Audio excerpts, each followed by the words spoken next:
People without a concussion say they feel the same. It's not the same. 11 comments that bothered me. Sometimes when I tell people about my symptoms, I get a reaction like, I am tired too. I have a headache too. Or we all have bad days. Not every day can be perfect. But saying things like this to someone who is dealing with a concussion does not help at all. It made me feel misunderstood. Receiving comments like this made me feel more misunderstood than ever. It felt like they thought my symptoms were just bothering me, instead of the reality that I could not handle my symptoms. I had to stay at home, not because I just wasn't feeling okay or I was feeling sad. I was feeling worse than just not okay. I couldn't handle it. For example, on some days, I just had to lay down for hours before I can do the dishes. So my symptoms were not just bothering me, they were knocking me down. Furthermore, I was not just feeling sad. I felt so emotional that I had to cry all the time without even knowing why. It happened many times when I pushed myself to go outside. I would burst into tears in a supermarket, not because something happened, but because I felt overwhelmed by everything. Every time I felt overwhelmed, I had to cry to let go of the feeling. I didn't have any control over my body. I think the crying part was the hardest to explain to others. I had absolutely no control over it, so I didn't know when I would feel like that. In the morning, I might feel okay and decide to see a friend in the afternoon, not knowing that that would be too much for me. When I had to cry in public, people always thought there was a reason for it. They said things like, it's normal that you feel sad because of what happened. And of course, this was part of the reason that I was crying, but not the main one. Yes, I didn't feel great because of my concussion, but I was not crying because I felt sad about it at that moment. I was crying because I felt overwhelmed and I couldn't explain how it felt. So I stopped trying to explain and instead I said that I was just feeling sad because of my symptoms. I chose the easiest way instead of trying to explain the truth because I knew they wouldn't understand. Again, I didn't blame them. I just wanted to save my energy. The 11 reactions that bothered me the most. I don't fall asleep fast either. It wasn't just that I had a hard time falling asleep, it's that I spent too many hours awake and not feeling well. I have headaches sometimes too.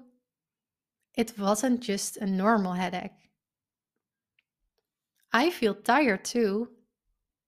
It wasn't just a sleepy kind of tired, it was more like I was tired of everything. My whole body was exhausted. Yes, that sound or light is bothering me too. It wasn't just bothering me, I really couldn't handle it. I planned too many things this week and feel overwhelmed too. I felt overwhelmed without even planning anything.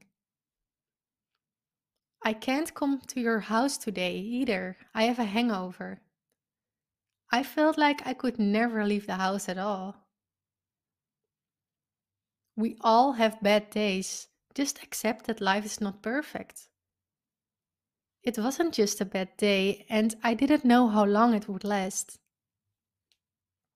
Yes, my eyes are tired from my computer too. My eyes were not just tired, they were not functioning well. Maybe you should talk to a psychologist, that will help. Maybe it would help a bit with the emotional part, but when people said things like that, it felt like they thought it was all in my head. We are all getting older. No one is as fit as they were when they were 18. This isn't about getting older.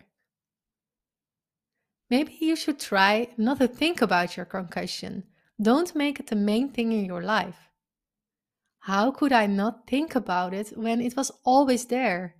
When I ignored it, I ignored my boundaries and my symptoms got worse. I know they said it to help me, and to make me feel better. I understand that it's not easy to help someone who is experiencing something that you don't know anything about. They didn't know how it felt to deal with those symptoms every day, and I was glad that I didn't. But hearing all those comments did not help and made me even feel worse.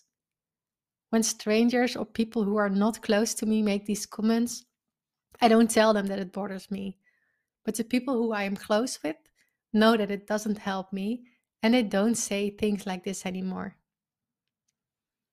Only people with a concussion really understand. I don't blame the people who made these comments, but it does make me feel misunderstood. When I talk to someone who have a concussion as well, they tell me the same things. I love talking to people who are in the same situation. I only have to mention just a few words and they totally understand what I mean. And that's so special. I'm so grateful to have the opportunity to talk to others who understand. During my first 2 years, it felt like I was the only one with these symptoms. But now, within this community, I feel surrounded by so many lovely people, and I realize that I'm not alone in this anymore. I want to end this episode by letting you know that I received a lot of questions about what helped me in my journey. To answer all these questions, I wrote an ebook. Inside this ebook, you will read about what 7 things helped me the most in my concussion journey. These 7 things helped me to reduce my fatigue, to have more energy, to improve my sleep, to feel less stressed, and to be able to exercise again. You can download it for free and receive it right away in your inbox. Click on the link in the description or go to my website, theconcussioncommunity.com. It's the first thing you will see. I hope it's helping you.